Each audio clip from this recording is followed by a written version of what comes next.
internautes yi asalaamaaleykum jërë ngeen jëf ci ànd bi ak Télé Sénégal TV dal leen ak jàmm ci Sénégal Matin seen matinal préféré ni ngeen koy amee du lundi au vendredi ci waxtu bi toujours mbégte la ci ñun di janoo ak yéen ma am beneen mbégte tey dalal docteur Salihou Keita directeur général CICES muy itam président mouvement Sénégal croissance à 2 chiffres pour l'émergence C2C DG maa ngi lay nuyu di am mbégte lool nga doon sama gan tey ci Télé Sénégal. asalaamaaleykum merci beaucoup Soxna Fatou.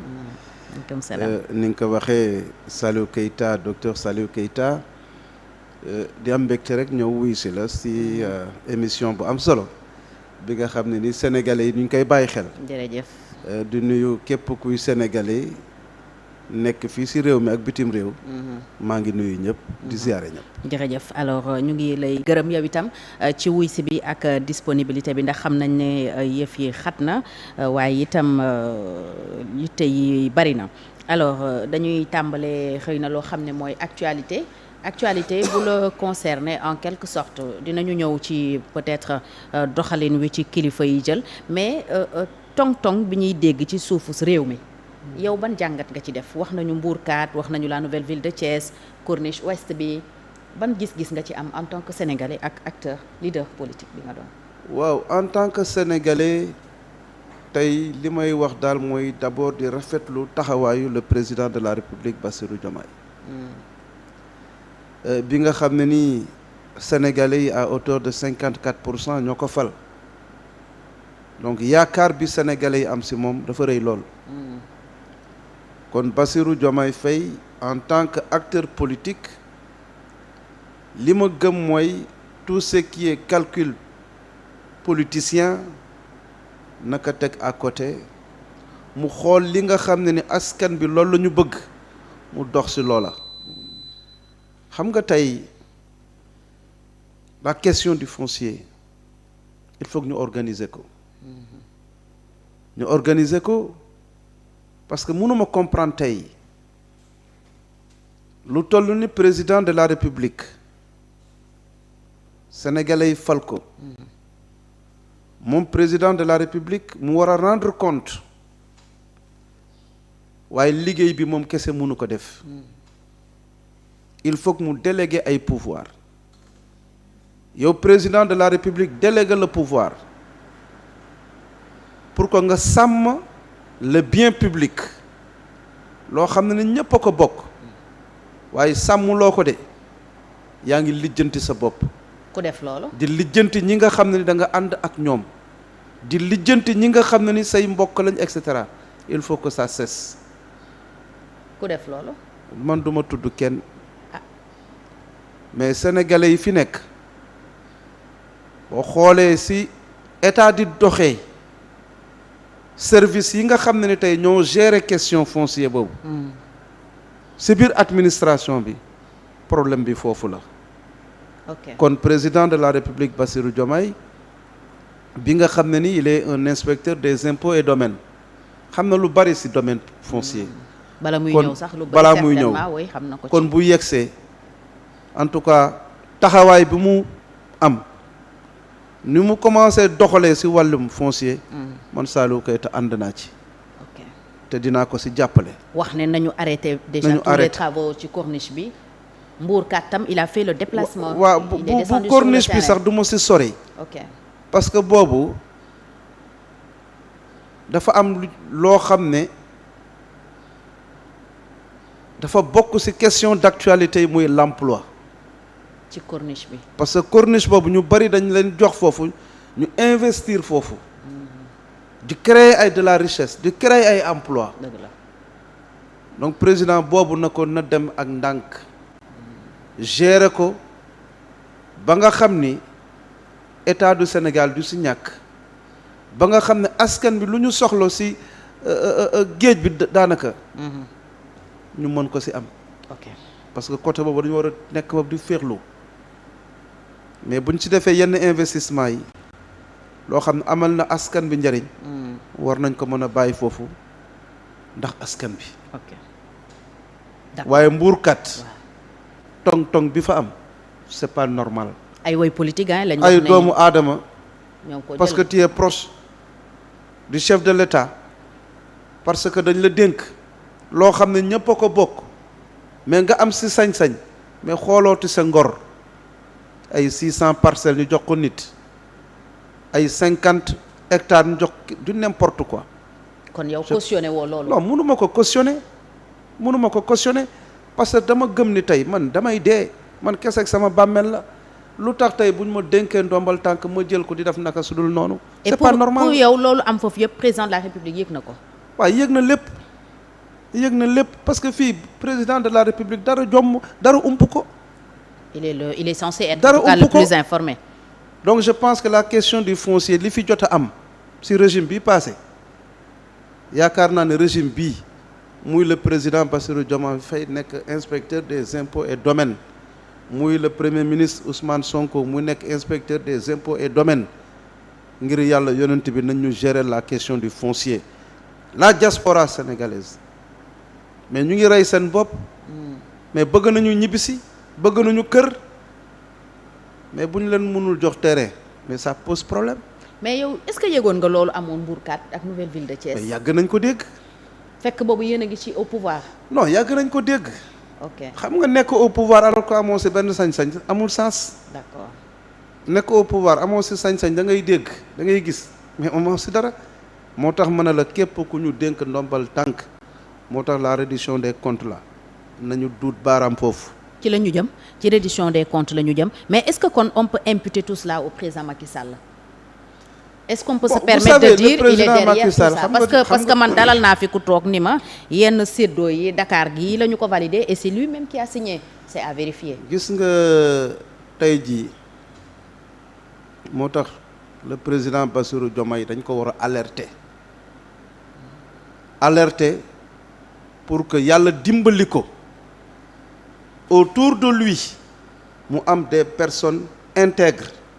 c'est important c'est important oui. parce que président du yàlla.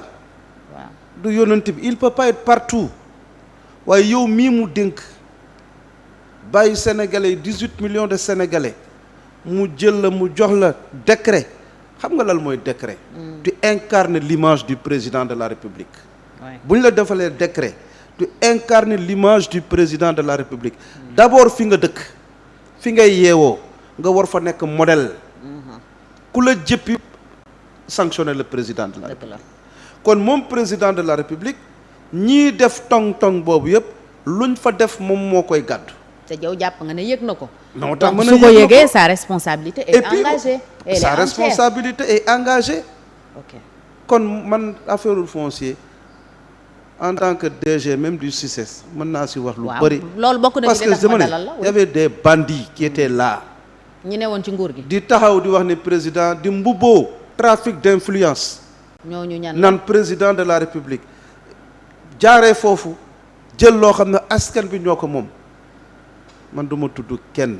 ok mais je dis l'État du Sénégal a tous les moyens pour xam ñan ñoo nekkoon ci loola nañ leen fekki indi leen ñu delloo li askan bi moom. pour le cas du CICES moom yàgg nga maa wax ne fii niñ ko def dafa ñaaw dara desatu fi espace bi ngeen amoon yépp dagg nañ ko jaay ko ñii dagg dëkk. waaw xam nga tey. quelle est la situation aujourd'hui? xam nga tey boo jëlee lu mel ni CICES mu nekk parc d'exposition et de congrès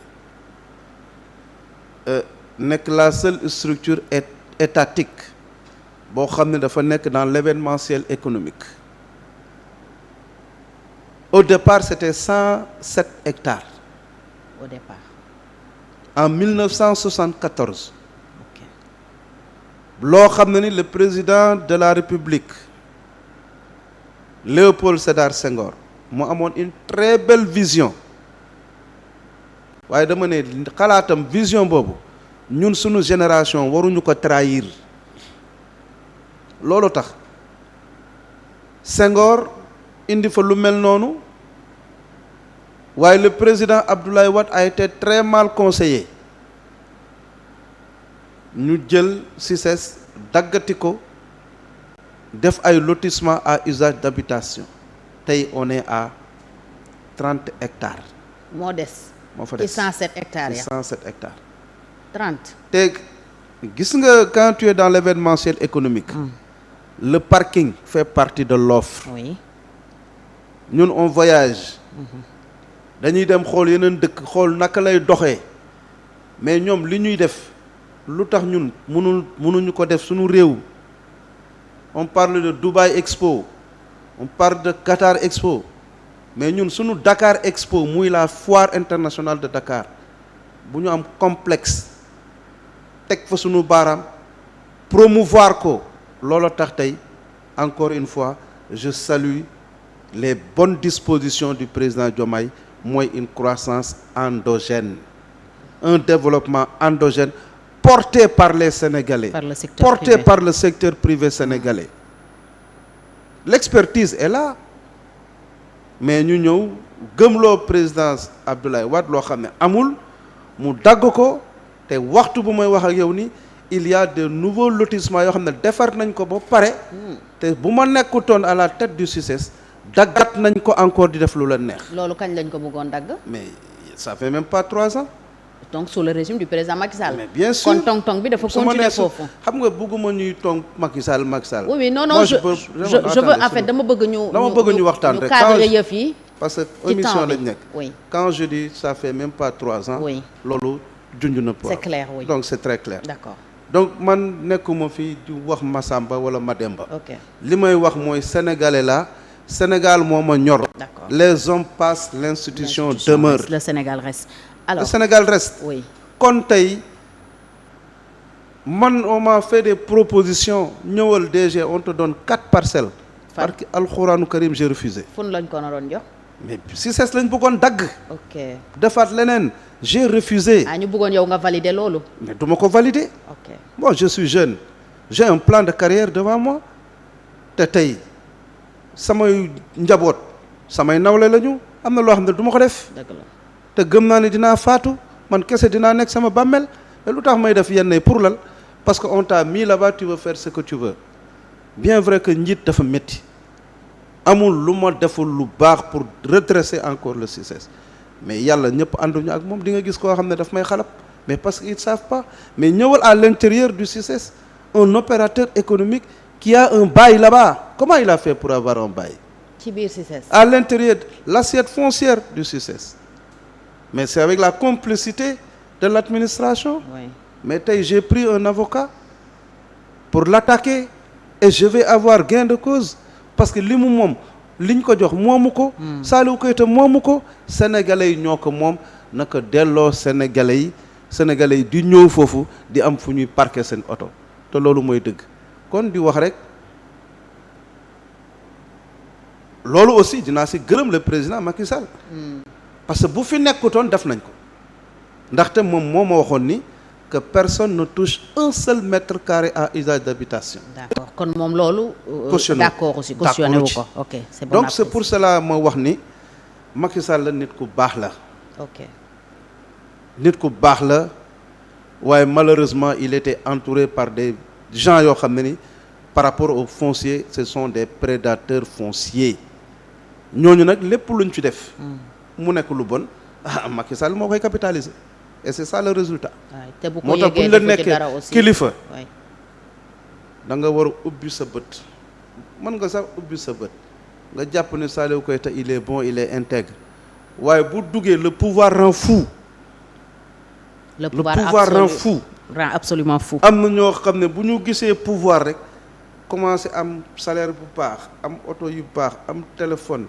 voilà changer yaakaar ni àddina fi la ivresse du pouvoir jàpp alors que li ma wax mooy lu xewi dëgg la lu mas a xew dina xewi kon lépp loo xam ne dafay xewi nag bul si naagu dëgg la pouvoir mooy lal dama ko yàgg wax nit ñi ma ne leen lal mooy président de la république lal mooy premier ministre lal mooy directeur général mais c'est éphémère dafay jeex luy jeex nag bu si yëkkati sa mbàgg di bandilu di wax ni man maa fi ne fii kenn nekku fi kun fa yakun kese yàlla moo fi nekk. yàlla rek moo fi nekk te moom la nguuram dul jeex alors léegi kon mun nañu ne tong-tongu foncier CICES bi arrêté na. waaw pour le moment arrêté na parce que man de du ma bàyyi kenn ñëw loo xam ne. kon ñooñu bëggoon jël ba bëggoon la sédd 4 parcelles jotu ñoo jël. ah non. d'accord non donc je pense que li am solo mooy CICES tey on a une nouvelle feuille de route boo xam ne ni elle s'inscrit dans une dynamique du renouveau du centre. Ok. Parce que li ma bëgg mooy CICES donne un hub économico-culturel, un centre des affaires, de la promotion culturelle, mais également des loisirs. Parce que CICES qui date de 50 ans, 1974 à aujourd'hui, était très loin de la ville. Aujourd'hui, nous sommes au cœur de la ville. La logique d'intervention doit changer pour que askan bi gën si gis seen bopp. Looloo tax tey ji man ma jàpp ni tey la convention de concession bii nga xam ne ni 2009 la expiré waaye man maa ngi yegg si 2020 mais mes prédécesseurs jotuñu si def dara mais man c'est le premier dossier bu ma teg sur la table ma ne leen def nañu état des lieux. État des lieux bi a révélé beaucoup de choses. Maintenant, comme lan? Beaucoup de choses. Ben, moi, nous sommes frappés par ce qu'on appelle la réduction du périmètre géographique. Ok. Foncier. Mais également, nous sommes frappés par la vétusté de nos infrastructures.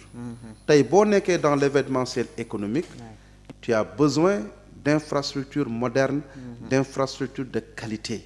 Surtout que nous sommes maintenant concurrencés par des promoteurs privés, concurrencés par yenn structures même de l'État.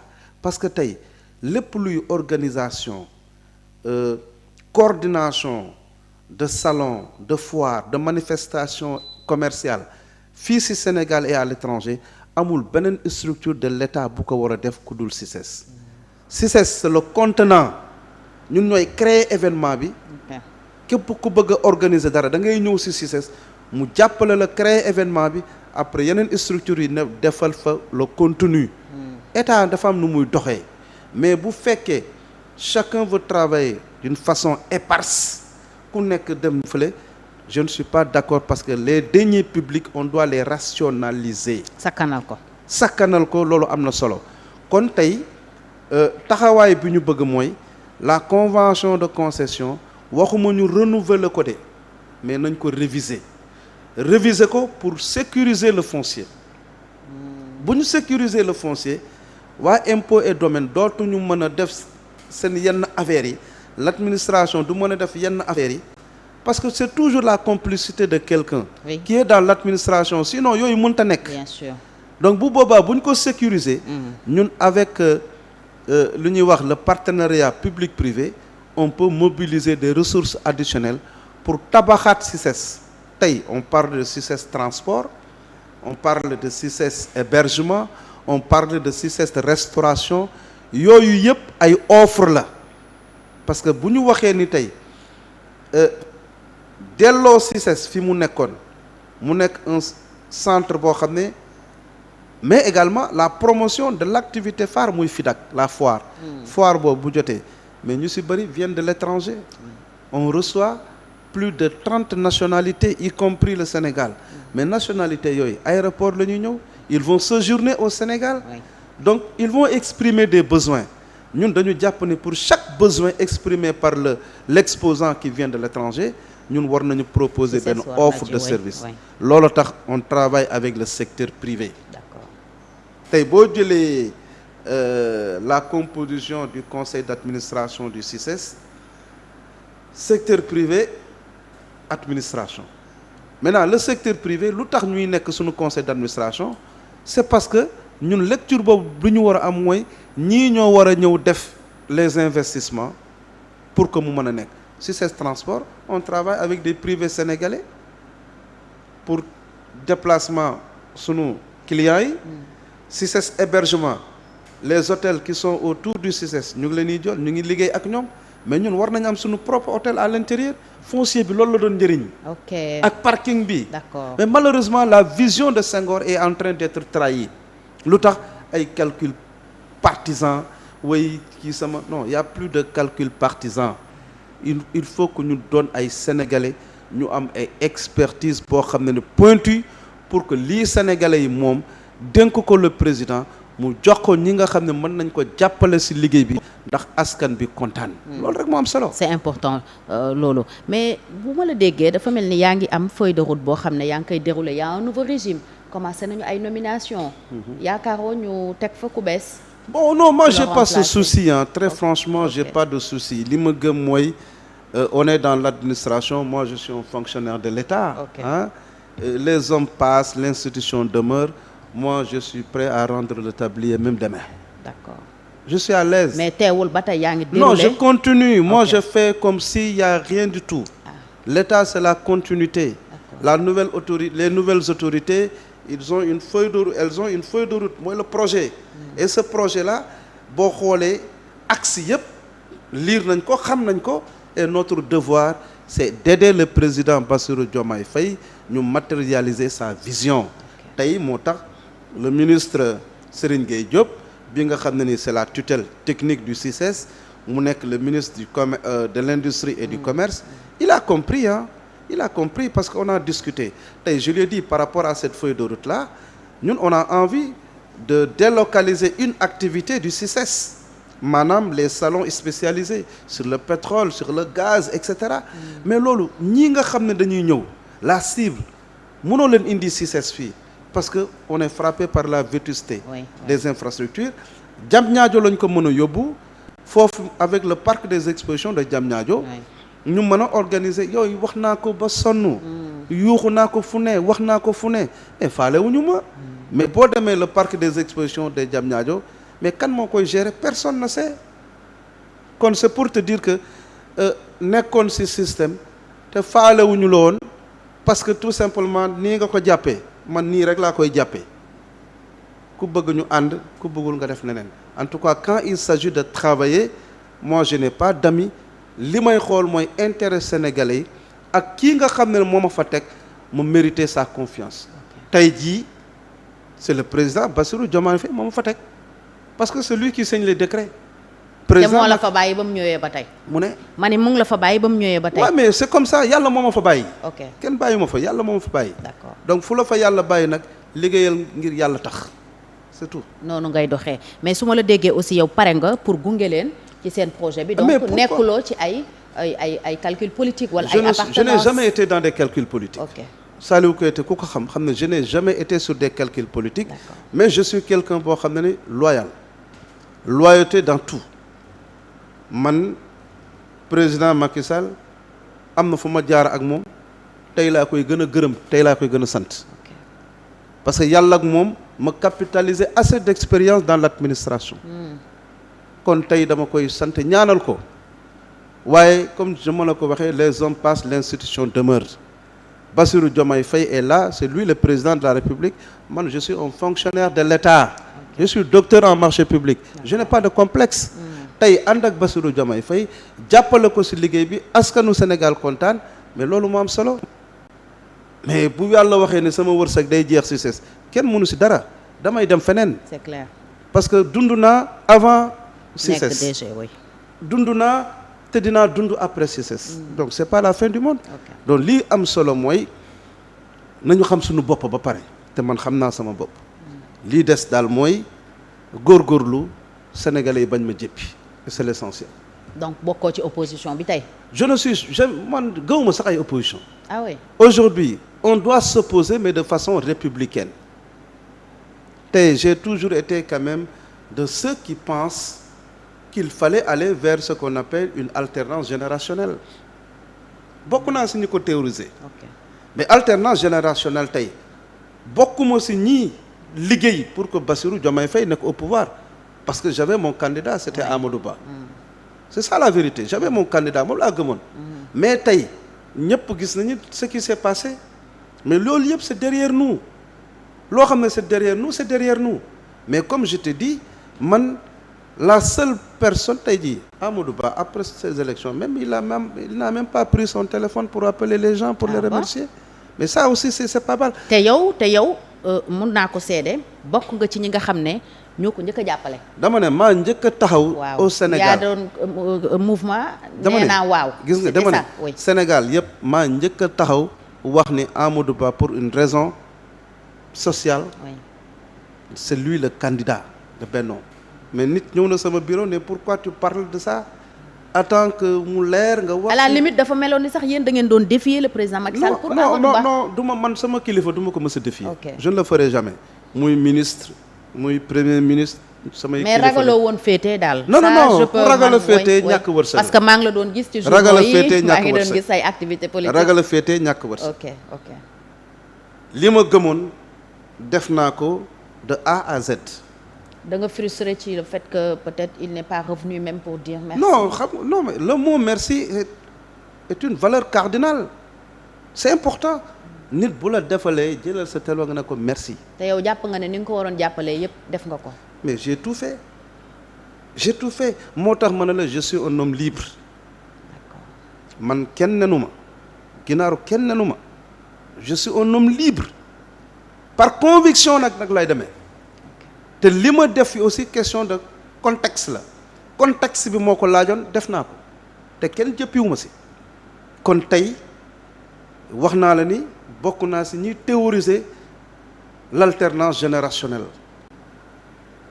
mais Bassirou Diomaye nous sommes de la même génération Ousmane Sonko ay morom lañu benn at ñoo juddandoo kon tey leur échec c'est notre échec nous sunu génération kon luñ ko mën a jàppale dinañ ko jàppale bokkuma Pastef nag.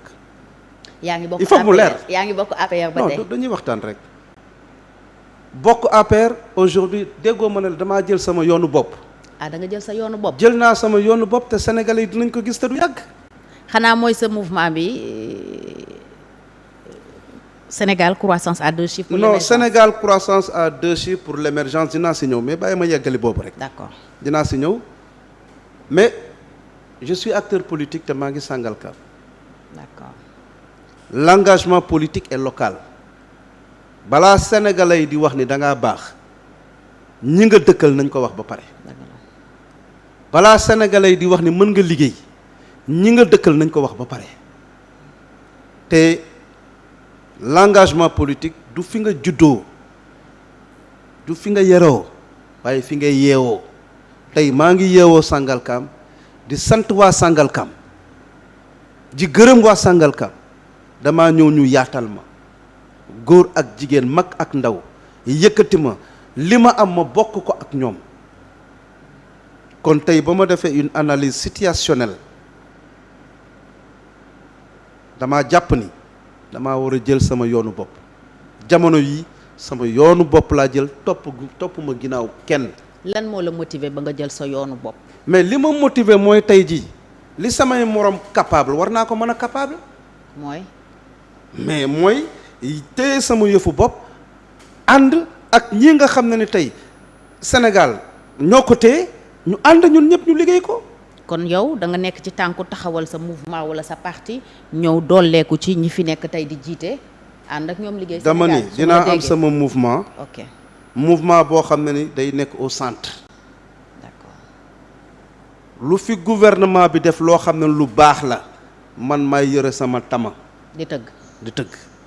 waaye lu fi gouvernement bi def loo xam ne joxul ma def sama contribution pour dire que lii kat nañ ko redresser nañ ko defee nii. moo tax ma ne la je fais partie de ñiy yàgg théoriser l'alternance générationnelle tey on va travailler pour la réussite de notre génération. kon taxawaay sentinelle nga nata taxaw wala da ngay bëgg a ñëw ànd ak ñoom. non moom laa lay wax ne xam nga wax naa ni parce que télé la ñuy wax. oui awma carte Pastef. ok bokkuma Pastef. mais mun nga ñëw nekk allié parce que ñoom. mais mënuñu ko interdire. ok mënuñu ko interdire. d'accord aujourd'hui si les conditions sont réunies pour ma jàppale leen dama leen di jàppale. d'accord jàppalewu ma ko parce que Diomaye m'intéresse dama koy jàppale parce que Sénégal moo ko soxla. Sénégal moo la on a besoin aujourd'hui d'une démocratie apaisée. d'une démocratie apaisée. Okay. Et cette démocratie apaisée mooy que les gens réagissent de façon républicaine. c'est important Sénégalais yi sonn nañu ah. moom sax réconciliation la woote de ak union. moi je l'ai bien écouté ah. ñëpp ànd joxante déglu naa ko bu baax xam nga tey man nekk dans l'opposition am noo doxalee du ma ànd ak yow. te ñëpp gis nañu. s'opposer pour s'opposer. ñëpp gis nañu tey ni Pastef doon opposé wu moi j'étais pas d'accord. j'étais pas du tout d'accord. mais tey ils sont au pouvoir loolu la yàlla def mais pas yi ñu commencé teg nu ñu commencé doxale nii dal na sama xel. d'accord ça rassure. moo tax gisoo njariñ ñu nekk fii di jouer à l'opposant. je ne suis pas dans ça wala naan nii ngeen ñu doon def. je ne nee lañ suis leen pas di def dans ça. ok ñi nga xam ne jekk nañu jox la nañ ba ñu tabax suñuy kër ba ñu jekk ba pare bu la neexee ñu dem opposé wu contre le Sénégal. on s'oppose pas contre lu Diomaye. loolu ñooñu am yow amoo ko ci. lijjantuwuma leen sax lijjantuwuma leen sax. dama ni man dama gëm ni àddina bi dara jaraluma def naka sa dul noonu mais alal bu bëri bi loo koy doy sax. waaw da ngay dee bàyyi ko fi. non loo koy doyee yow xamoon ni nga ko amee bu jaarul yoon nga bàyyi ko fii sa njaboot lépp luñ ci lekk baakaar la yow lay duma sa bàmmeel moo tax diine bi ñun ay jullit lañu te nous sommes des croyants di ko appliquer kon lépp loo xam ne ni neexul charia ñun dinañ ko moytu. waay alalu àddina bi jaru ko wallahi jaru ko. jaru ko de. kon nañu wax dëgg tamit bu ko laajee. du bëgg a toog nekk DG CICES mooy tax nga fen nga wax loo xam ne ni gëmoo ko. mais nañu teg affaire yi si yoon.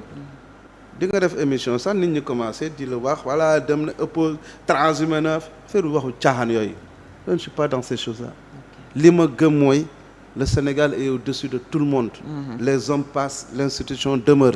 Et moi je suis un fonctionnaire de l'État. te Sénégal moo ëpp solo lépp. aussi mais DG xam nga tey soo nee da nga jël sa yoonu bopp te nga nekkoon ci APR bokkoon ci task force républicaine bokkoon ci ñi nga xam ne franchement les voix autorisées de l'APR de Benno Bokk Yaakaar ci nga bokkoon nga ne da nga jël sa yoonu bopp di waaj a taxawal sa mouvement tey toppoo ci ginnaaw kenn moi personnellement je me pose des questions et je pense des questions légitimes mooy lan moo la naqadi ci APR naqadi la ci Benno Bokk Yaakaar ba tax nga ne da ngay jël sa yoonu bopp est-ce que défaite bi la est-ce que ni Amadou Ba doxalee la wala est-ce que da nga gisatul sa bopp ci APR qu'est-ce qui s'est passé du xam nga tey tuumal nit dafa gaaw.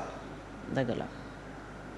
te yooyu yëpp jaru ko mais dama ni la politique c'est une question de contexte de circonstance. Mais surtout d'intérêt. te l'intérêt bii gën mooy l'intérêt général parce que bu loolu doxee rek yow sa intérêt personnel day dox. man maa gisatul sama bopp ci loola. ci APR. non waxu ay dama ni maa gisatul sama bopp ci ni ñuy doxalee. mais am naa ci droit. kon di wax rek les jours à venir dinaa def sama déclaration bu ma ko defee nag di ngeen xam position Saliou Keita ba mu leer. parce que mënuma jël position loo xam ne ni ñi ma àndal waxtaanee wuñu ko. dëgg la dama nekk ci base politique buy sàngal ka danaa ànd ak samay nit waxtaan ak samay nit ñu ne ñu lii mooy orientation bi ñu doxalee ko noonu mais li ma mën a wax confirmer ko mooy nekkuma fi pour xalab Diomaye nekkuma fi pour xeex Diomaye li ma fi nekk mooy askanu Sénégal 54% lu ñu bëgg bu fekkee loolu moo gën. yàlla na ko yàlla def ba nga xam ne ni ëllëg rëccu bañ ci am waaye bokk ci ñii di defar Sénégal ñii di tabax Sénégal dafa neex. waaw loolu dafa neex kon di wax rek Sénégal sunu Sénégal la ñun ñëpp bu laajee defar nañu joxante loxo ñu defar ko te le président Diomaye on l'a écouté te gis nañ ko à l'œuvre aussi. dañu ne gor ca wax ca waaye li ngay wax ne méngoo li ngay jëfee moo tax il rassure mais je leur conseille d'être rigoureux de mettre des hommes à la place qu'il faut. mais dafa mel ni ci tànk yooyu lañ nekk de. moo tax loolu da nga koy. le gouvernement les nominations. c'est important parce que comme je te dis rek parce que une fois nga nekk aux affaires il y a ce qu'on appelle les amis de la fonction. nit ñi fu ne la ñuy jógee te lu ne lañ lay proposer boo dalul rek si tu n'es pas serein gëm yàlla di nga def lu neexul yàlla te Sénégal comme je ko waxee te dekk na réew moo xam ne nañ ci gën a góorgóorlu daal. amoon nga taxawaay ci wetu Amadou Ba ci élection yi ni ngeen ci doxalee wala ni ci seen waa coalition seen waa parti doxalee noo ko comprendre. waaw mais bon. moom parce que à la fin c'est-à-dire xam nga politique dañuy wax ni politique ay coup bas la. waaw politique dafa salte ay jikko yi ñoo salte donc loolu rek politique la politique elle est noble. oui politique lu noble la lu diine nangu la mais doomu aadama yi pour leurs intérêts crypto personnels ñooy nekk di coup bas di dóorante marteau yooyu pour lal wërsëgu Saliou Keita kenn daf ko yor. te loolu moo amoon. ci moo am mais Amadou Ba dama ko yërëm. lu tax nga yërëm ko. mais lu tax ma yërëm ko parce que dañ ko jiital pare di ko faxastal. ku ko faxastal. waaye waa APR waxuma waa Benno de mais waa APR ñoo ko doon faxastal. waa Benno moom seen allié wax dëgg yàlla. xam nga RAS waaw kenn amul loolu moo tax tey jii ils n'ont qu'à former leur groupe de copains de bande de copains ils n'ont qu'à aller là où ils veulent. mais c'est le problème. Ils ont tenu une réunion à Kaffrine. waaye man ba président woote si en direct. di leen wax nañ remobiliser les troupes. j'ai appris ça même bokkuma si ñii di bokk si yooyu de. waaw ndax lan. hein ndax lan. non c'est-à-dire que lu mel noonu bu amee mais toog leen ngeen def un bilan d'abord. waaw j'ai vu certains réclamer ça parce que nee nañu Kaffrine googu ñu def. réunion de nous sommes pas des moutons de Panurge. Okay. On nous embarque pas comme ça là non.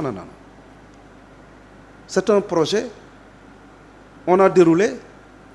mais à un moment donné toog leen ngeen évaluer mais évaluer leen ngeen bëgg a continuer non moi je ne marche pas dans ça moo tax ma ne du ma nenu kenn nenu ma tey li ma gëm mooy ànd ak waa Sangalkam taxaw jël sunu yoonu bopp parce que képp kuy politique li la tax a jóg mooy defar sa gox defar sa Sénégal mais man damay jàdd à gauche ay damay jël gauche pour defar Sénégal keneen jël droite pour defar Sénégal keneen bëgg a dem tout droit pour defar Sénégal mais l'intention c'est la même partout mais lu tax bu ñu dajee waruñu joxante loxo defar lu tax ñuy xuloo di xeex képp koy gis muy politique di xuloo di xeex di dóorante marteau kooku jàmm taxu kaa jóg. intérêt crypto personnel moo ko tax a jóg.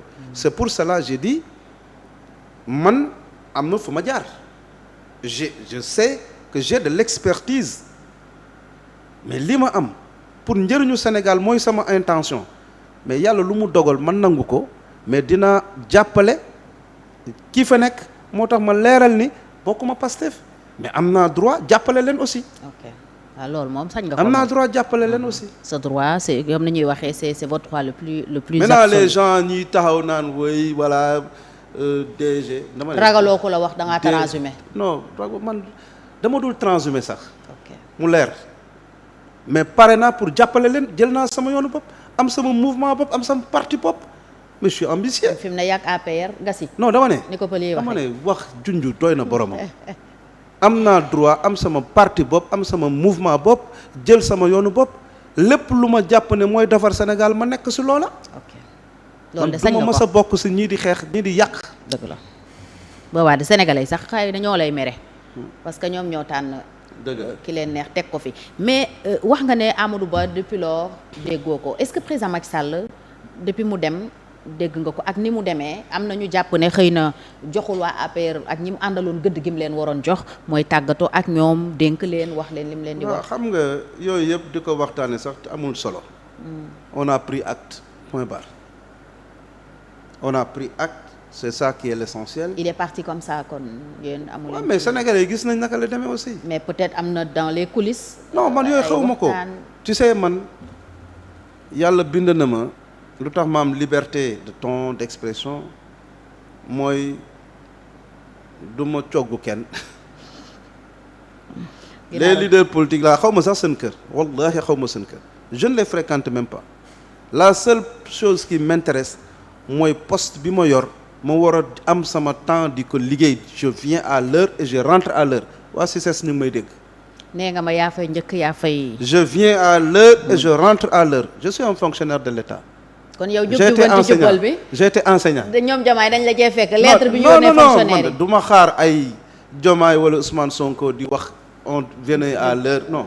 li may am di ko gagner muy sama salaire dafa war a barke. lew la dafa war a lew.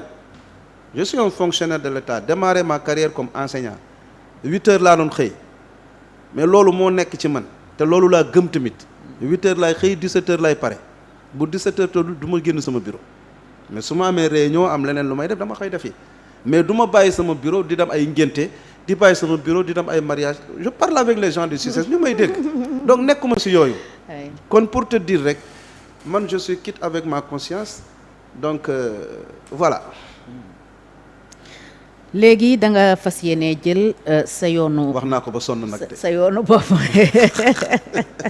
bëgg ma répété waaw non dama leer na da nga bëgg a jël sa yoonu bopp donc tey soo amoon looy peut-être xaar ci ñoom président Bassirou Diomaye Faye lan lay nekk ak ñoom Ousmane Sonko parce que wax nañ fi effectivement ne ñoom ouverture lañ wootee réconciliation mais.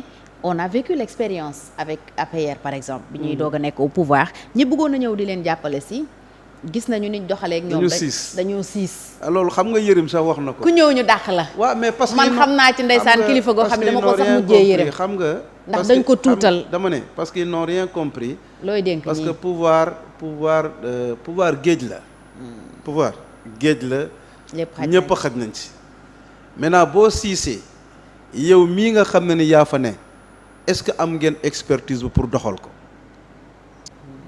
est-ce que am ngeen parcours boo xam ne ni capitaliser ngeen loo xam ne ni expérience boo xam ne ni pour gérer l'État parce que y a l'État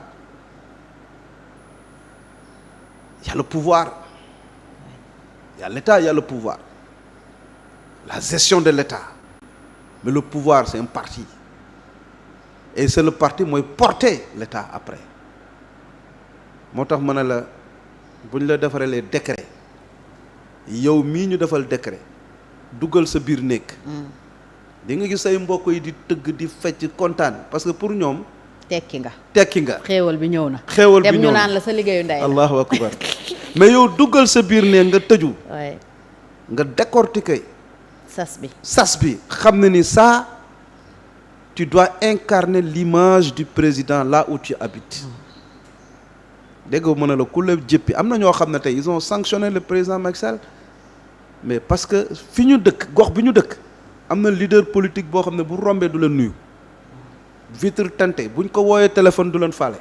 ñu def vote sanction buñ ko envoyé ñu ne xaaral ñu gàttal mbir mi ndax waa ji toog et tu vas voir moi je connais des DG yoo xam ne ni bu doon nekkutoon Macky Sall duñ liggéey dans la vie. est-ce que du loolu moo tax ngeen ñàkk pouvoir bi. je ne sais pas xam nga man je suis yàlla baax ne dama lay ñaan rek bëgguma di dugg ci ay nit di wax ci ay nit xam nga lu ma gëm. non pas ay nit mais analyse générale. oui analyse générale moo tax tey jii mën na leen les conséquences parce que nee nañu am ngeen bilan. les conséquences seront très lourdes xam nga bilan matériel dafa am bilan matériel. ak bilan immatériel.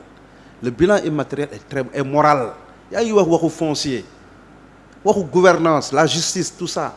mais munoo fi nekk ñu dënk la ndombal tànk ngay tojee di am ay milliards yoo xam ne ni ñu naan waaye non on gère comment on gère ça au moment où des Sénégalais sont dans le monde rural qui meurent de faim qui meurent de soif da nga leen ëppale ci alal bi. kon bilan immatériel bi. mais moo tax ma ne la y a un bilan matériel y a un bilan immatériel te tey jii yàlla rek moo fi ne yàlla rek moo mën.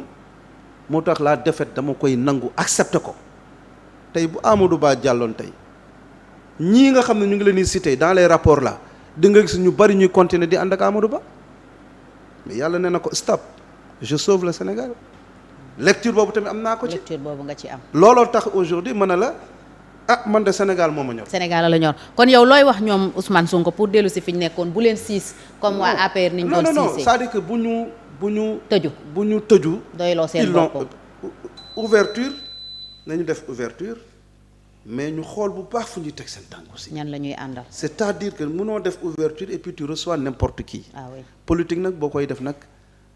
addition la tam ñu ne soxla nga dof soxla nga façon nit bu ne. il faut un tout quoi. waaye il faut avoir la tête sur les épaules. pour nga xam kan mooy kan ak kan nga war a dénk. responsabilité. La responsabilité elle est très lourde. La responsabilité elle est très lourde. si lu si nekk dafa bari tey jii sa aljana ça dépend même de ça. Oui. parce que ñiy jàng alxuraan ñu ngi wax saraxatul jaariya sarax bu dul fay. lépp loo xam ne def nga ko lu baax. amal njariñ nit ñi na jariñ nit ñi. kon moo tax ma ne il faut servir et non se servir. c'est important très important. kon bilan immatériel bi bokk na ci. les gens ont dit la gouvernance ak yooyu on en parle justement parce que président Bassirou Diomaye Faye itam reddition des comptes moom la wax gis nañu ne santaane na ñu publier les rapports yooyu itam bi mu génnee franchement wane na ay scandale. waaw mais xam nga tey la reddition des comptes fait partie de la bonne gouvernance. tey bu fekkee da nga bëgg a am un objectif de croissance. Croissance endogène. Il faut que corruption bi nga apporter une solution. du yomb nag parce que tu peux pas être partout. ku nekk na nga nekk sa gendarme bopp. ku nekk fi nga toog nekkal sa OFNAC bopp. ku nekk fi nga toog nekkal sa cour de compte bopp waaye dama ne corps de contrôle bii gën a am solo mooy yàlla. mooy corps de contrôle numéro 1. dara du ko rëcc. kon man je dis képp ku ñu dénk ndombal tànk y compris Salihou Keita képp ku ñu dénk ndombal tànk bu jeexee na nga rendre compte mais yooyu les corps de contrôle nañ def seen liggéey. ñoom kay def nañ ba publier rapport yu wone ay mbir yu doy waar. Aujourd'hui par exemple j'ai reçu la Cour des comptes au niveau de la direction générale du CICES nous avons reçu la Cour des comptes. Ok, audité nañ parce que mon prédécesseur a été audité, on a vu le rapport yi wax mais ba mu ñëwee j'ai trouvé 30 recommandations mais bu ñu ñëwee di def suivi des recommandations mais nous avons un satisfecit de la Cour des comptes. Yëpp nga appliqué. Bon, vous savez du lépp mais on a eu satisfecit boo xam ne pratiquement on a appliqué les 24 les 24. Les 24 sur 30 on est sur les 30. am na loo xam ne ñu ngi ma koy laaj mais du ma ko def. mooy xam nga loola on me demande par exemple de licencier 2 agents yoo xam ne ay fautes de voilà yooyu du ma ko wax sur le plateau. mais du ma ko def Cour des comptes xam nga lu tax du ma ko def. ñoo la recommandé loolu voilà ñoo ko recommandé xam nga lu tax du ma ko def. parce que nit nga dindi ko fu muy liggéeyee. sànni ko ci mbedd bi njabootam lay xalaat yu jigéen ñi mën nañ defi leneen ñu góor ñi mën nañ defi leneen kon man j'ai reçu même une délibération du conseil d'administration du CICES pour def un toilettage du personnel je refuse moo ko def. parce que y a le volet social. mais bu fekkee loolu baaxul ci CICES nag. waaw xam nga lu tax. c'est que tam boo bëggee jiite avec les sentiments parfois. non non du question jiite avec sentiment c'est-à-dire que ku def faute lourde am na faute yooyu def war nga ko mën a sanctionner mais moi je dinaa ko remonter. à l'autorité jox ko une seconde chance. Voilà jox ko une seconde chance ñu toog ñu waxtaan. et puis nit ki dina def benn faute à un degré mais boo waxtaanee ak moom mais dina comprendre quoi moo nekk ci ginnaaw voilà donc yooyu moi je pense que yërmande aussi dafa am yërmande dafa am c'est pas une question dañuy gérer avec sentiment moom laa lay wax nii man bu liggéey jotee je n'ai plus d'amis mën nañu nekk xarit on s'assoit on discute on fait tout ensemble mais dès qu'on arrive au lieu de travail tu n'es plus mon ami liggéey rek d'accord donc yow amoo problème de gestion. non du ma wax awma problème de gestion aussi parce que l'œuvre humaine n'est jamais parfaite. rapport yi. non moom laay wax nii bon léegi ñëw nañ fa mais moom laa lay wax nii ils sont venus mais on a eu un satisfecit et bul fàttali Salihou Keita je suis docteur en marché public.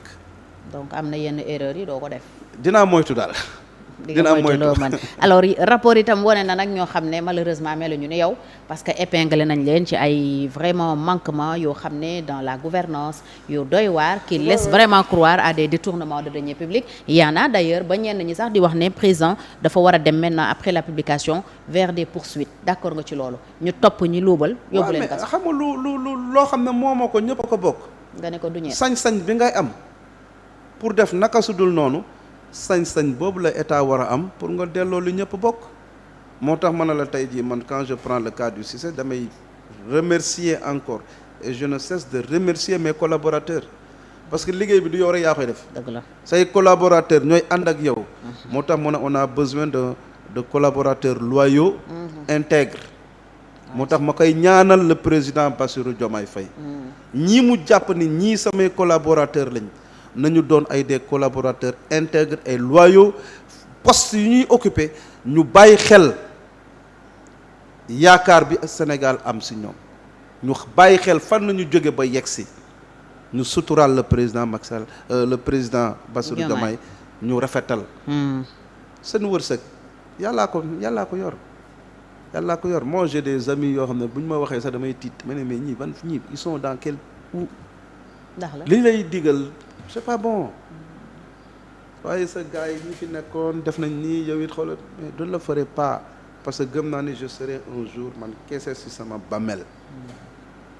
loolu da lu jar a bàyyi xel. non c'est important. lu jar a bàyyi xel la alors les premiers pas du président Bassirou Diomaye Faye et de son premier ministre yaa ngi koy junj sànq am na yu bare bari yoo xam ne teg nañ ko bon bi ñu ñëwee déjà les visites aux chefs religieux tukki yi mu def ci les pays voisins yooyu yëpp c'est vraiment dans le cadre vous savez notre Sénégal c'est un pays de religieux et nous avons les catholiques les musulmans boo xoolee c'est 99% de la population mais munoo fi gouverner munoo fi def lenn sans pour autant ñooñu nga bàyyi leen xel moo tax tey maa ngi rafetlu tournée bi nga xam ak liñ leen doon waxal yëpp ak liñ doon waxal c'est-à-dire que moo tax xam nga gis nga nit ki boo ko xamul noppil booy seen nit seen ko rek mais xamoo ko noppil quoi. koo xamul de ko les gens ont diabolisé.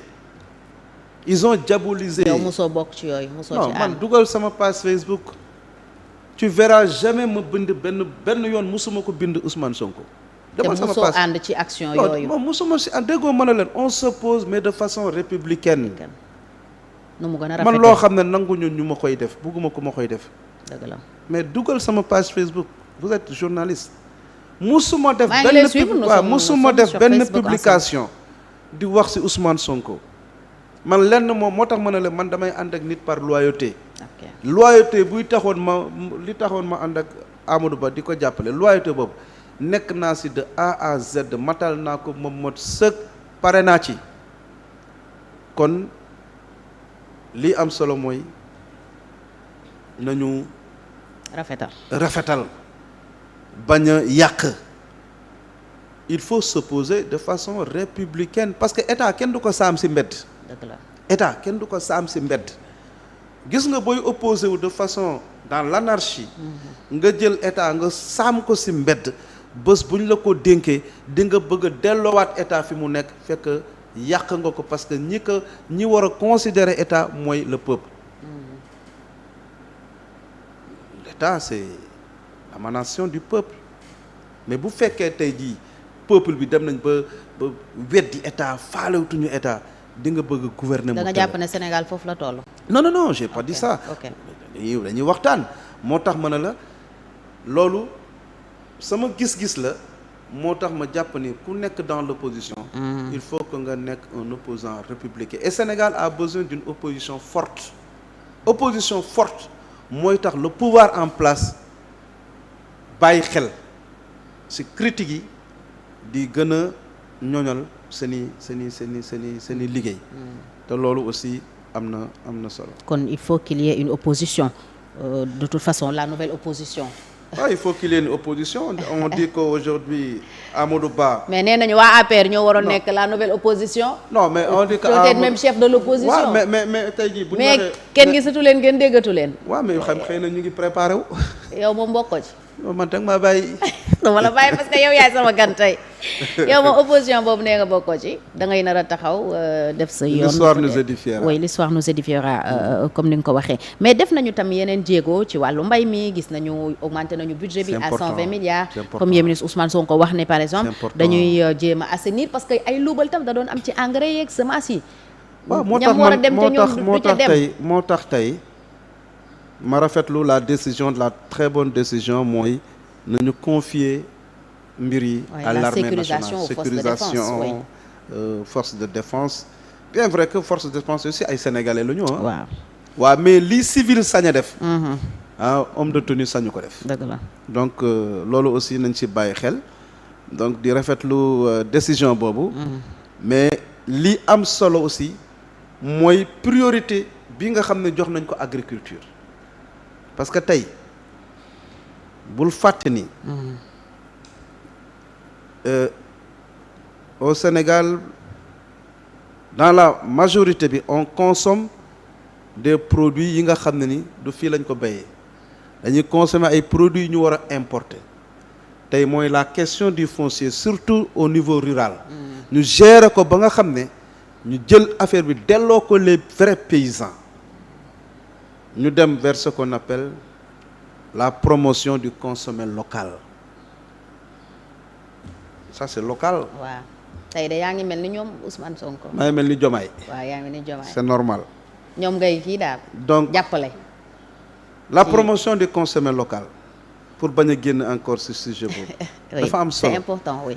parce que il faut consommer ce que nous produisons et produisons ce que nous consommons.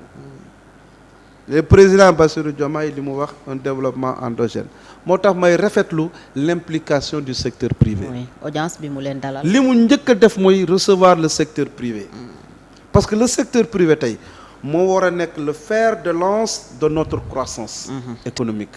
le secteur privé moo war a nekk le fer de lance de notre développement économique man li ma gëm mooy une croissance inclusive et participative.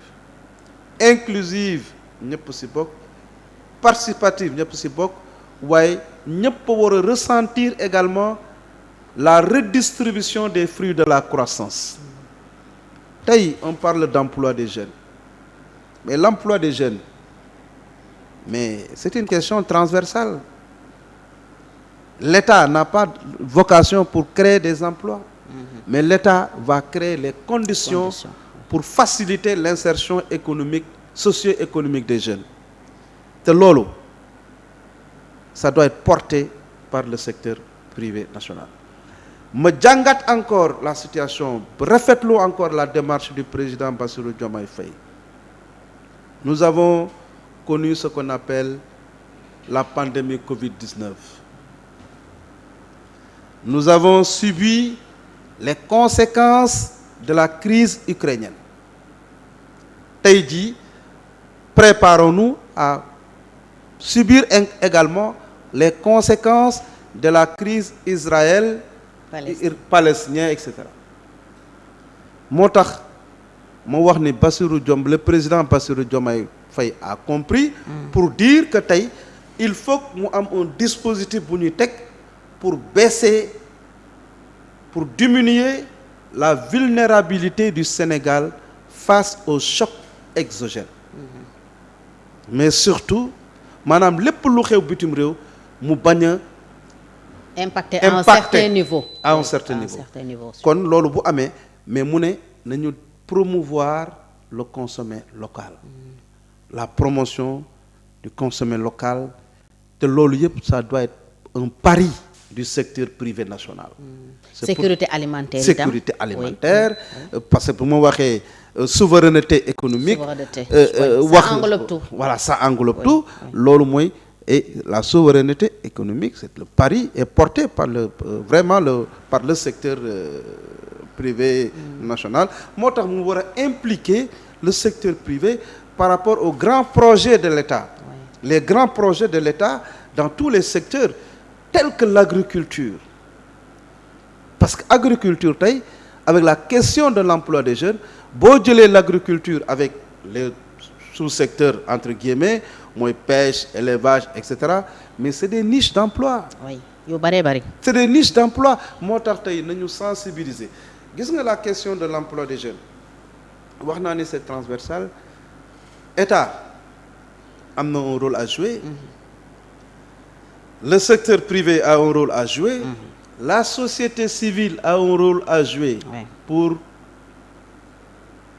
sensibiliser les jeunes. aller vers les jeunes discuter avec les jeunes pour que ces jeunes deviennent plus patriotes. le patriotisme rester chez eux toog xaar. bu boobaa nag bu ñu waxee ak ñoom bu ñu toog xaar bañ a def l'immigration clandestine nañu fexe ba def ay investissement dans le monde rural où 70% de notre population est dans le monde rural. tey lu tax marchand ambulant yi bari fi. L'occupation illégale et anarchique de la voie publique. Moi, j'étais le directeur général de l'ANAMA. Oui, ANAMA. Il y avait un début de solution. Oui. Mais malheureusement, l'agence a été dissoute. Moi, tu peux être dans un système, mais tu n'as pas la décision. C'est pas toi de décider. Mais tey buñ ma laajoon sama avis et bindoon naa ko joxe naa ko. Mais on avait travaillé parce que les marchands ambulants, 91% sont des jeunes. Te Fatou. Gis nga notre tissu économique est porté à hauteur de 97% par le secteur informel. Ouais. On dit secteur informel, on dit économie populaire. Oui. Maintenant, ce secteur informel-là, 91% ce sont des jeunes. Et leur activité, c'est le commerce. Le commerce qui occupe aujourd'hui plus de 45% dans le secteur informel. Mais tey ils occupent la voie publique de façon illégale et anarchique. Donc nous, on avait travaillé pour la reconversion de ces jeunes marchands ambulants vers d'autres secteurs porteurs tels que l'agriculture. Dans le monde rural, retour en zone. D'accord. Yëpp liggéey woon nañ ko. ANAMA ci loolu. ANAMA loolu lañ nekkoon fexe ba tabaxaat ay complexes commerciaux ñu recaser les marchands ambulants. C'était un très bel projet. Mais l'autorité a été très mal conseillée. Nous, on va vers ce qu'on appelle la rationalisation. Oui, on s'en rappelle. Plus de cohérence dans la gouvernance de l'emploi. Parce que tam nous jël ñu boole ko ci. Oui, mais emploi tamit nañ nangu ne dafa disperser woon les énergies. Waaw moom laa lay wax ni c'est-à-dire que tey ANPEJ fii le fële. Non, bul fàtte Fatou bul fàtte ni moi j'étais ba ñu defee loolu ñu dissoudre 4 structures. J'étais le secrétaire général de l'ANPEJ pendant 6 ans. Donc la question de l'emploi des jeunes man xam naa si lu bare. Mais lan moo tax gouvernants yi fi jaar yëpp am problème mu résoudre ko. La question de l'emploi des jeunes se pose à tous les gouvernements du monde. Oui. Et se posera. Oui. J'ai dit se posera. Sénégal, taux de chômage bi quand même. Déggoo lu ma la dama ne c'est posé et se posera. Oui. Non, le problème est partout. Jamonoy Abdou Diouf, Senghor, Abdoulaye Wade, Macky Sall, Diomaye, la question de l'emploi va se poser. Maintenant, qu'est-ce qu'il faut faire? Il faut poser des actes, des actions intelligentes et durables pour rassurer la jeunesse. Te loolu l'agriculture si la bokk, l'industrialisation si la bokk, etc. moo tax tey l'approche du président dès le début de son mandat mooy discuter avec le secteur privé. Mais dinaa ko wax encore mu woo la société civile wax ak société civile bi ñu mën a waxtaan avec la jeunesse di def ay spot publicitaire vraiment ñu sensibiliser les jeunes. L'immigration parce que ñàkk yaakaar moo tax ñu dugg ci géej gi. Mais est-ce que fi ñuy dem est-ce que foofu moo tane Sénégal ñun dañuy voyager ah. Point d'interrogation. ñoom di dugg gaal bi bëgg a dem à l'Europe jàpp ne foofu c'est l'Eldorado est-ce que foofu moo gën Sénégal dafa neex de. Ah oui mais mënoo ko xam tant que génnoo. moo tax diaspora bi bëgg nañu ñibbisi. Mais nañ leen faciliter loolu ñu ñibbisi mais kuy ñibbisi am nga foofu da nga bëgg a dëkk waay. dëgg la mais moo tax la question du foncier nañ ko xoolaat. nañ ko lijjanti mais souveraineté économique itam tudd nga ko sànq état yi fi jaar yépp souveraineté alimentaire économique defoon nañ ko seen objectif président Bassirou Diomaye Faye itam loolu la bëgg mais lan mooy erreur yi nga xam ne peut-être ñi ko fi jiitu defoon nañ ko. te tey bëggoo mu def ko su fekkee bëgg na atteindre yooyu objectif. waaw moo tax ñun. Par exemple pour la souveraineté alimentaire. waaw amoon ngeen objectif bi le président Macky Sall nous avait promis la souveraineté en riz. waaw est-ce que aujourd'hui 2017 mënuñu fexe riz rek ba jot. xam nga li ñuy wax qui dit rien consent. et qui ne fait rien est responsable de ce qui se passe. oui tey bu fekkee ñun on a quand même capitalisé de l'expérience am lu ñu jot a xam mais les nouvelles autorités mais duñ leen seetaan aussi. ñu dugg ci guuta boobu parce que comme je dis les hommes passent l'institution demeure mais au centre nous avons les populations sénégalaises lépp lu ñuy def ñooñu ñoo tax ñu koy def kon lu ñu mën a xelal gouvernement bi dinañ leen ko xelal. ok waaw mais xam naa ne c'est une raison de plus même pour que ñu ubbeeku.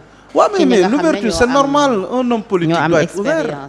Un homme politique doit être ouvert parce que l'approche doit être holistique. L'approche holistique mais doo tëju on ne gouverne pas dans l'autarcie. Aucun pays aujourd'hui ne peut vivre dans l'autarcie. moo tax yaa vu le président. Même le monde est devenu un village planétaire. Planétaire tey jii yaa vu le président Diomaye est en train de faire le tour. Il a rendu visite à sous-région mi ngi dem Abidjan et cetera. Le premier ministre Sonko va également faire. C'est comme ça on mutualise les efforts. Okay. Maintenant les gens après dañ koy ay calcul lañ siy def analyser ko. yaa vu le débat actuel ñu ngi wax ni. Sonko warul dem fii. chez les putschistes xam nga ñun yow loolu lu ci sa position. non man sama position yooyu du ma ko sax analyse lijjantiwuma ko xam nga lu ma lijjanti mooy ils ont aux affaires ils ont compris qu'il faut mutualiser les efforts. Ils ont besoin de tout le monde. bu fekkee yow le président Diomaye yaa bëgg centraliser lépp def lépp. mais du dem. du dem mais am na yoo xam ne tu délègues ça et maintenant li nga xam ko les gens aussi bàyyi leen ñu analyser c'est leur analyse. Ils peuvent faire leur analyse et dire des propositions ay wax yoo xam ne ni bon yow xam nga ni fexeel ba bul daanu seen kàmb rek. coût de la vie itam. là mais c'est cher. bëgg nañ ko mais loolu moom laa lay wax ne le coût de la vie c'est pas Diomaye c'est pas Macky Sall c'est pas non moo tax sànq ma wax la ni. nous avons vraiment subi des conséquences yoo xam ne ni tey dafay répercuter aussi kii.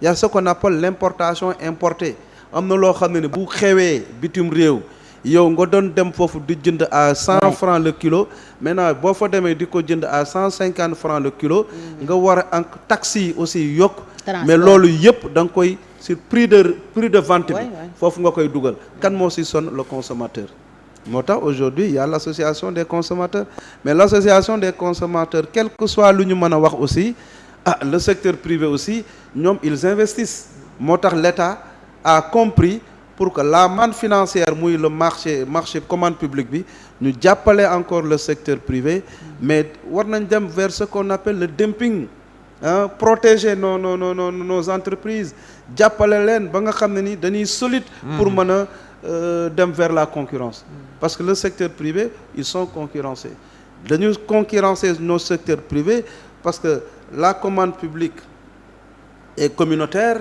la commande publique est mondiale, c'est des appels d'offres. Tey jii s'il y a appel d'offres, l'État du Sénégal veut réaliser un grand projet, mais appel d'offres là. Mais si aujourd'hui le secteur privé sénégalais a des contraintes techniques, financières, mais bu ñu demee du gagner parce que état tam parfois nee nañ ni mu leen war a taxawoo du leen ko taxawoo. mais moom la mais attends boo aujourd'hui quand tu prends ce qu'on appelle le code des marchés sénégalais nous avons xawma l'article 44 ou 48 je sais où c'est des dispositions qui ont été prises par l'État pour faciliter quand même nos entreprises locales ñu gagner des marchés mais la sous-traitance aussi wax na ko. moo tax tey man j'ai travaillé sur commande publique et développement économique du Sénégal. C'est lié. sama thèse de doctorat. Et là en recommandation nous avons proposé ce qu'on appelle l'approche 51-49 où l'État du Sénégal il dit que je vais réaliser un grand projet mais il y a un problème de technologie.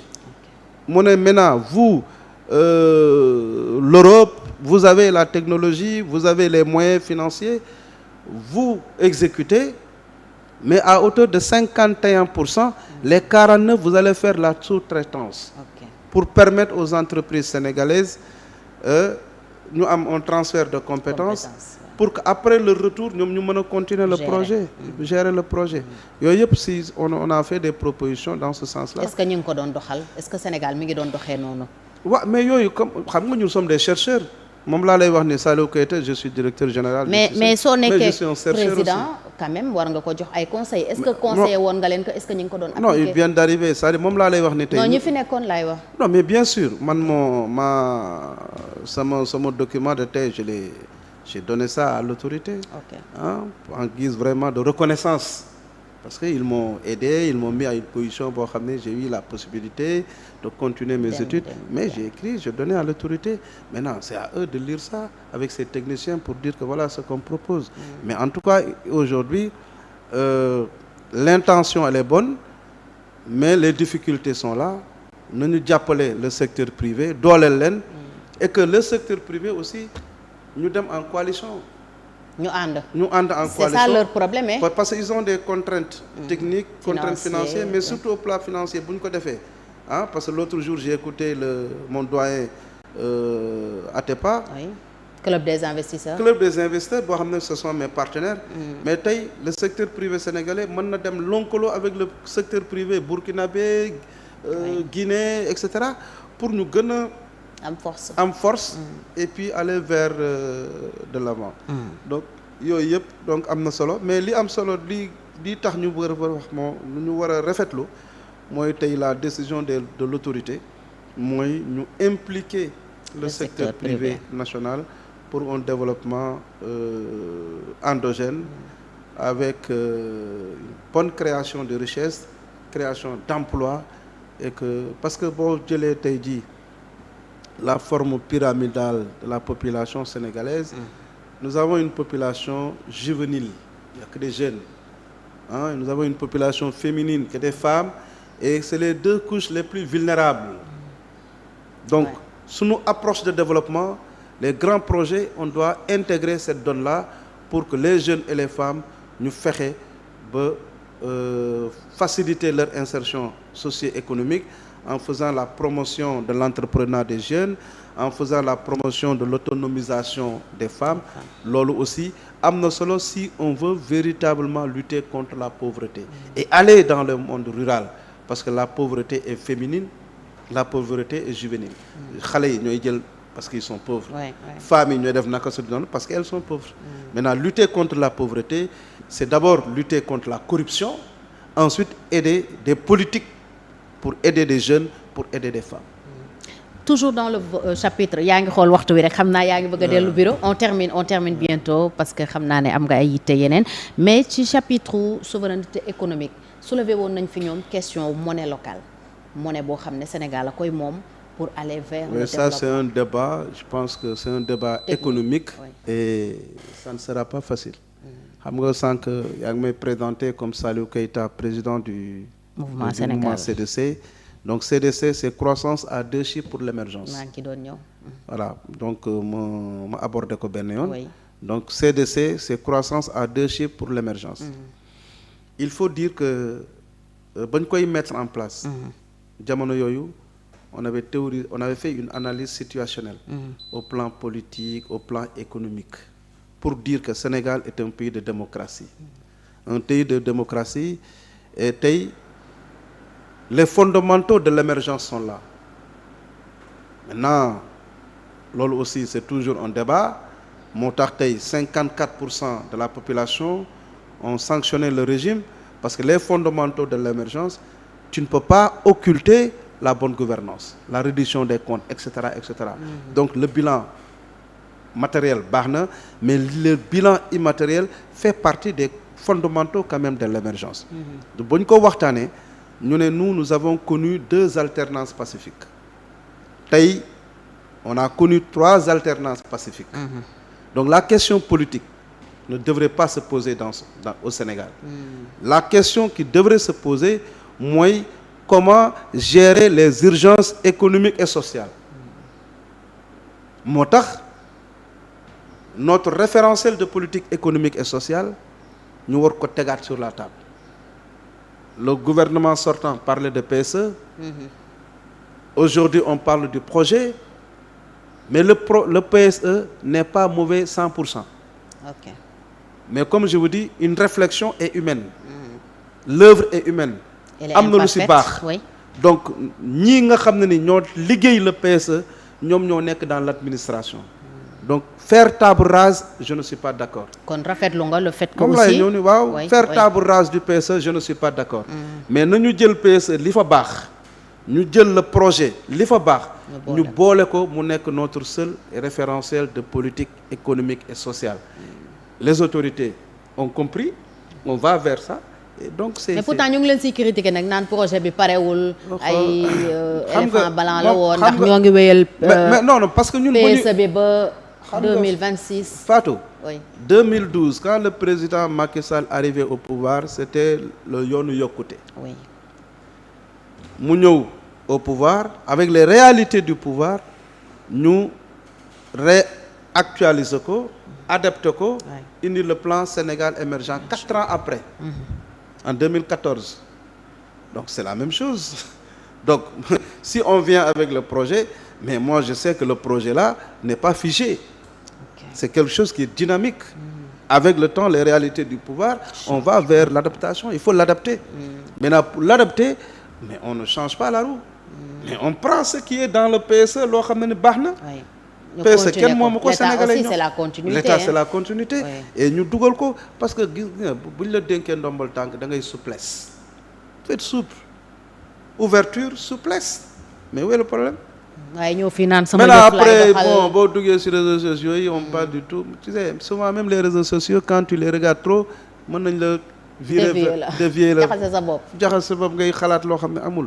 mais li am solo mooy Sénégal c'est notre patrimoine la question de la monnaie aussi elle est pertinente moom xam laa moom très bien foofu laa doon ñëw c'est-à-dire qu'aujourd'hui on a mis notre mouvement pour discuter sur des questions économiques maintenant la question de la monnaie a toujours été un débat a toujours un débat CFA. Aujourd'hui donte président démb dem na Côte d'Ivoire waxu ci mais on sait que parce que la finalité de toutes nos actions gouvernementales c'est vraiment le développement la croissance mais cette monnaie également monnaie CFA ou bien nga am sa monnaie ni nga koy waxee tout à l'heure local mais est-ce que loolu mooy amorcer suñu développement il y a de ces pays qui ont leur monnaie mais la qui pauvreté sont toujours derrière alors qu'ils sont toujours vraiment dans la pauvreté kon enjeu bi lan la enjeu bi daal xam nga lan mooy la réduction des comptes lutter contre la corruption bonne gouvernance man loolu laa gëm quoi waaw monnaie bi mën na xaaragum tuuti quoi voilà réduction des comptes bonne gouvernance surtout loolu boo ci doon évaluer régime yi fi jaar lan ngay jàpp bon le résultat n'est pas satisfaisant c'est tout est-ce qu'il y avait de la volonté politique seen régime par exemple il y avait l'OFNAC bi président Macky Sall mais xam nga volonté politique daf fi nekk non volonté politique mi ngi fi mais c'est des calculs partisans qui forcent le jeu parce que moo tax tey moi je pense des sanctions il y en a pas eu beaucoup il faut sanctionner sur votre régime tey gis nga moo tax mën a la tey le régime en place ils vont confier des responsabilités mais boo mënul gérer mënoo gérer tu feras des fautes de gestion demain la Cour des comptes va déceler encore d'autres problèmes ça il faut qu'on s'attende à ça maintenant est-ce qu'ils seront sanctionnés c'est pas parce que tu es dans le parti le parti au pouvoir tu milites dans le parti au pouvoir que boo defee erreur waruñu la sanctionner en tout cas bu ñu sanctionner ils vont réussir bu ñu sanctionner ils vont réussir donc tout repose sur la reddition des comptes léegi sa mouvement bi nag moom ban taxawaay la nar a am mouvement Sénégal croissance mais Sénégal mais wax naa ko c'est un mouvement de réflexion c'est un mouvement de réflexion boo xam ne ni on écoute on regarde l'actualité vous allez faire de la production intellectuelle voilà parce que c'est composé d'universitaires des gens qui sont dans la société civile c'est des amis yoo xam ne ni ils ont acquis de l'expérience dans l'administration ñu toog ñu waxtaan ñu mettre en place CDC croissance Sénégal ba mu dalee yóotu croissance parce que on parle de croissance ñi taxaw nañ oui on a atteint un taux de croissance à 2 chiffres bi sax dañu ko yàgg a dik xaaral ma ñëw 8 virgule voilà on doit avoir 2 chiffres 10, mais il y a des pays qui ont atteint un taux de croissance égal à 2 chiffres 10% mais la pauvreté explose dans ces pays-là parce que lépp day dem le Congo Kinshasa par exemple mais li am solo mooy une croissance bien réfléchie une croissance inclusive une croissance participative avec une redistribution des fruits de la croissance lu mel ni ay les 100 000 logements bourse familiale moo tax tout n'est pas mauvais les autorités ils vont continuer la politique de bourse familiale parce que s'il y a pas de croissance il y a pas de redistribution des fruits de la croissance yooyu yëpp am na solo donc Sénégal moo ñu ñor nañu jàpp ci liggéey bi ma bàyyi la nga tëj xam naa ne fi mu ne yàkkamti nga lool bëggoon waaw c'est vrai que j'ai pas l'habitude waaw j'ai pas l'habitude de faire ay émissions 1h30 et tout ça mais parce que voilà 30 minutes même s'il y a beaucoup de choses à dire mais bon nangul naa la on peut pas tout dire à une seule émission quoi et je sens que aussi da nga am ay réserve bon je sais pas pourquoi réserve c'est-à-dire am na yoo xam ne peut-être mais tout ne se dit pas sur le plateau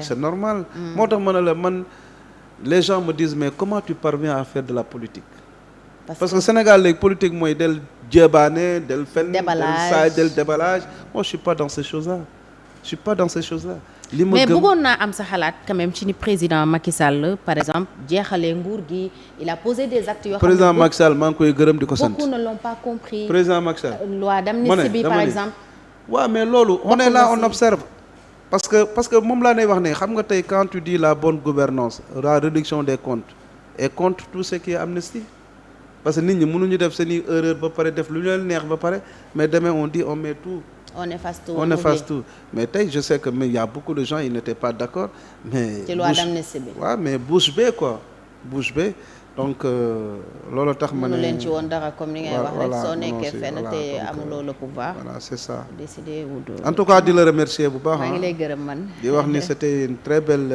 émission une opportunité pour que ñu ñëwaat encore toog di waxtaanee sur des sujets d'actualité en tout cas liñ fi wax loo xam ne ni dafa dëng ko c'est parce que ñun ñoom matul daal di wax ni li ñuy xaar mooy sénégalais yi déglu ko sénégalais yi apporter des critiques mais de façon vraiment objective oui. donc loolu bu ñu ko defee rek dina tax ñu nit aussi ëllëg ñu xoolaat ni ñuy waxee ak ni ñu koy corriger mais fii da ngay def sa émission nga pare ñu lay saaga sur réseaux sociaux di la wax mais yooyu ku bañ ñu la saaga toogal sa kër ku bañ ñu lay saaga toogal sa kër bul politique waay voilà moo tax ma tax jàpp ni voilà nit ñi mënoo leen tere wax loolu taxoon sànq mu ne la kenn du saam état dëgg la état boo ko jëlee saam ko ñi ngay àndal nga wax la ni démarche bi lii la donc boo ko saamee rek ëllëg mën na dal sa kaw voilà donc pour préserver moytu loolu yëpp jël Sénégal teg ko ci kanam yaakaar naa ni li am solo mooy nañu jiital réew mi donc bu ñu ko defee rek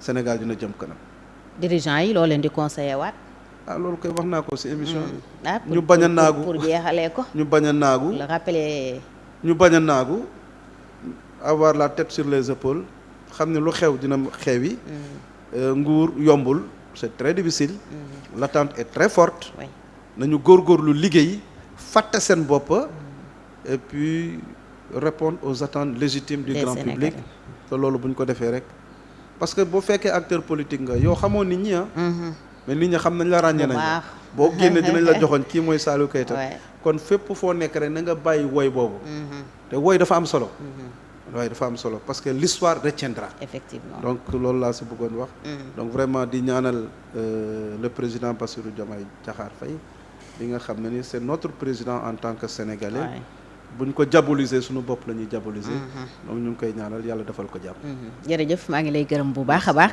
yëkkati la yombul ndax géej nañ la gis lool ci oui langue politique bi ci plateau yi mais wax dëgg yàlla bokk nga ci ñi nga xam ne aussi dañu disponible lool ci man moo lay gërëm ci loolu docteur Saliou Keita directeur général CICES nekk président mouvement Sénégal croissance à 2 chiffres pour l'émergence C2C xam naa ne du ñàkk dinañ am yeneen jotaay inch'Allah bu réew mi gënee avancé inch'Allah ñi fi nekk gën a toog inch'Allah gën a teg ay jéego su boobaa di nga ñëw ñu commenté ko moi je suis inch'Allah toujours disponible voilà kon laajee rek dina ñëw ñu waxtaane inch'Allah des sujets d'actualité d'accord yoo xam ne nii moo intéressé Sénégalais yi mais xuloo dagga sante taluma ko waaye di nuyu population Sangalkam bu baax bi nga xam ne nii ñu ngi may gunge pour ñu doxal li ñuy wax alliance pour le